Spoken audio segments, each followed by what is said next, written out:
নষ্ট হইও না, সারা রাত নারী দেখো না, ছবি দেখো না। আমি অনুরোধ করলাম, আমি যদি পারতাম তোমার কাছে গিয়ে বলতাম, আমার যদি সুযোগ থাকতো আমি বুকে জড়াইয়া বলতাম, আমার প্রতি ফোঁটা চোখের পানি তুমি নওজোয়ানের জন্য। তুমি বদলাইলে পৃথিবী বদলায় যাবে ইনশাআল্লাহ। যুবকের সেজদা আল্লাহর আরশ কাইপা ওঠে। নওজোয়ান সেজদা দিলে আল্লাহ আরশে আজিম থেকে বলে, যুবক তুই আমারে সেজদা দিলি, যা ওয়াদা দিলাম হাসরের ময়দান আমি তোরে আমার আরশের ছায়া দেব। বাহ বাহ, তোরে আমি পাশে বসাবো নওজোয়ান, তুই স্টেজে বইবি, স্টেজে বসবি, বাকিরা তাকায় দেখবে, বাপরে আমগো এলাকার হেতে দি বাদশাহ। আল্লাহ তৌফিক দান করে। চলেন এই আয়াতগুলোর তর্জমা বলি, শুধু তর্জমা। আল্লাহ তাআলা বলেন, কাল্লা ইদা দুক্কাতিল আরদু দাক্কান দাক্কা। বান্দা শোনো, যত লাফালাফি ফালাফালি করো মনে রাখো, তুমিও একদিন থাকবা না, পৃথিবীও একদিন থাকবে না। এই গোটা জমিন আমি আল্লাহ তাআলা চূর্ণ বিচূর্ণ করে ফেলব, সব শেষ করে ফেলব। আসমান জমিন চন্দ্র সূর্য সব শেষ করে ফেলব। হাসরের মাঠ কায়েম হবে। ওয়াজা রব্বুক, আর তোমার রব, সমস্ত মানুষ দাঁড়িয়ে থাকবে হাসরের মাঠে। তোমার রব আল্লাহ হাসরের মাঠে আগমন করবেন। ওয়াল মালাকু সাফফান সাফফা, কোটি কোটি ফেরেশতা হাসরের ময়দানে সারিবদ্ধভাবে দাঁড়াবে। আল্লাহ তাআলা একটা চিত্র তুলে ধরছে যে একদিন পৃথিবী শেষ হবে, হাসরের মাঠ কায়েম হবে, সব মানুষ দাঁড়িয়ে থাকবে, মহান আল্লাহ উপস্থিত হবে, ফেরেশতারা সারিবদ্ধভাবে দাঁড়িয়ে থাকবে, সব চুপ, পিন পতন, তখন নীরব, কেউর মুখে কোনো শব্দ নাই। এই অবস্থায় থাকবে এটা। এরপরে কি হবে? ওয়াজিআ ইয়াউমাইদিন বিজাহান্নাম।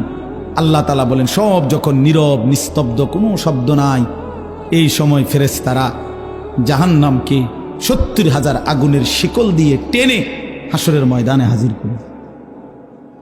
জাহান্নামকে যখন হাসরের ময়দানে আনবে, জাহান্নামের প্রচন্ড আগুন, গরম, এটার একটা তীব্র বিকট জাহান্নামের ভিতর থেকে আওয়াজ বের হবে, এক গর্জন, সমুদ্রের গর্জনের মতো। তার চাইতে মারাত্মক ভয়ঙ্কর গর্জন যখন জাহান্নামের আগুনের বের হবে, এই প্রথম পুরা হাসরবাসী, নবীজি বলছেন, পুরা হাসরের ময়দানে একসাথে চিল্লাইয়া উঠবে, ইয়া রব্বি নফসি নফসি, ইয়া রব্বি নফসি নফসি। এই মাওলা আমারে বাঁচা, জাহান্নামের আগুন থেকে বাঁচা মাওলা। ফেরেশতারা ইব্রাহিম নবীর মতো নবীকে বলবে, ইব্রাহিম নবী, ওই যে আপনার ছেলে ইসমাইল, ওর ব্যাপারে কিছু বলবেন? ইব্রাহিমের মতো নবী বলবে, ইয়া রব্বি নফসি নফসি, মাওলা আমারে বাঁচা, আমারে বাঁচা। ওটাও বুঝুক। ফেরেশতারা ইয়াকুব আলাইহিস সালামের মতো নবীকে বলবে, হে ইয়াকুব নবী, ওই যে ছেলে আপনার ইউসুফ, ওর জন্য আপনি দুনিয়াতে 40 বছর একটানা কাঁদছিলেন, চোখটা অন্ধ বানায় ফেলছিলেন, আজ হাসরের ময়দানে ওর ব্যাপারে কিছু বলবেন? ইয়াকুব আলাইহিস সালাম বলবে, ইয়া রব্বি নফসি নফসি, মাওলা আমারে বাঁচান। ওটাও বুঝুক। ইয়াউমাইদিন ইয়াতাযাক্কারুল ইনসানু ওয়া আন্না লাহু যিকরা।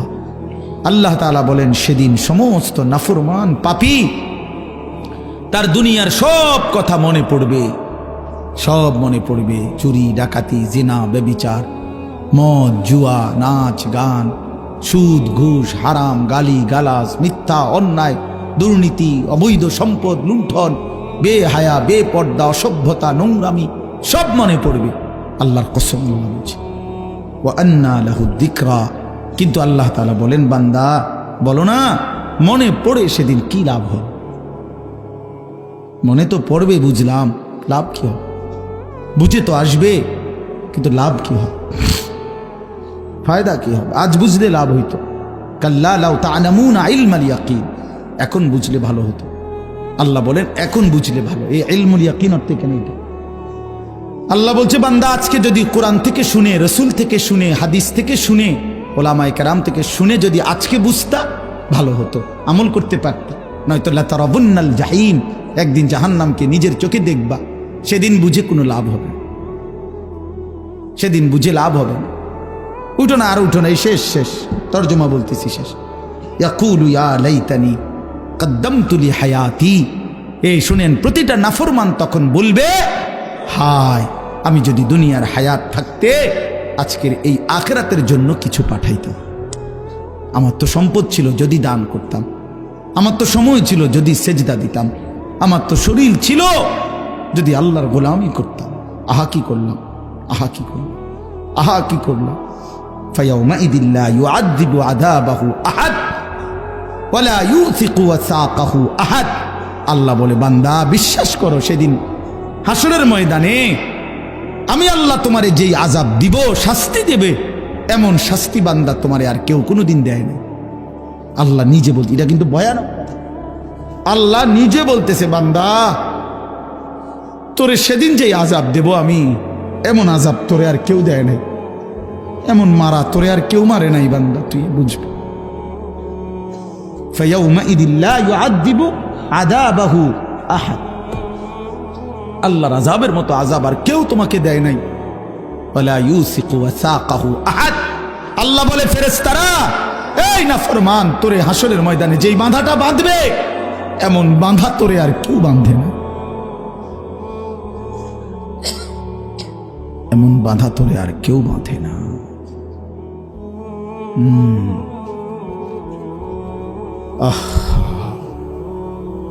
চলেন ফিরবার চেষ্টা করি, আমিও আপনিও। আল্লাহ আমাদেরকে বিবেক দান করেন। এরপরে আল্লাহ বলেন, ইয়া আইয়াতুহান নাফসুল মুতমাইন্নাহ। এখানে এটার অর্থ কি, মানে আমি বুঝাই না, আপনাকে বুঝতে সুবিধা হবে। আমি ছোটবেলায় আমার আব্বা প্রচণ্ড রাগী ছিল, আমার আব্বা ভীষণ রাগী ছিল। প্রাইমারি স্কুলের মাস্টার ছিলেন, মসজিদের ইমাম ছিলেন, 43 বছর এক মসজিদে ইমামতি করছে আব্বা, প্রাইমারি স্কুলে মাস্টারে। আব্বার খুব রাগ ছিল, ছোটবেলায় আমগরে খুব শাসন করতো আব্বা, সব ভাইরে। বাবার কঠোর শাসনের কারণে আলহামদুলিল্লাহ, আল্লাহর দয়া, আমরা 5 ভাই আলেম হয়েছি। এটা পিছনে বাবার কঠোর শাসন ছিল। যাই হোক, তো আব্বা মাঝে মাঝে ছোট লাঠি নিত। আমার ভাইদের কোনো, আমার বড় কোনো ভাইরে যদি মারার জন্য ধরতো, লাঠি লইছে, মনে হয় মারবো কোনো কারণে, তা আমার মনে আছে আমি বা আমরা কাইন্দা দিতাম, ভ্যা করে কাইন্দা দিতাম। তা আব্বা তখন কইতো, আরে না না তোরে তোরে তো আব্বা মারছি না, তুই আব্বা কাছে তোরে তো কিছু বলি না। আমার তো ধরে নাই মনে, কিন্তু ধরবার আগে আমি নাই, ডরে আর কি, কাঁদতাম, কাইন্দা দিতাম আর চিৎকার করতাম। তা আব্বাই বলতো, না না আব্বা তোরে মারবো না, তুই বুকাছে আয়। তো আল্লাহ তাআলা এখানে বলতেছে, এই নাফরমানের বান্দা ফিডা দেখলে, ইমানদার বান্দা, নেককার বান্দা যদি আবার ঘাবড়ায় যায়, হায় হায় কি হইতেছে, তো আল্লাহ তাআলা নিজে তখন ডাক দিবে, ইয়া আইয়াতুহান নাফসুল মুতমাইন্নাহ।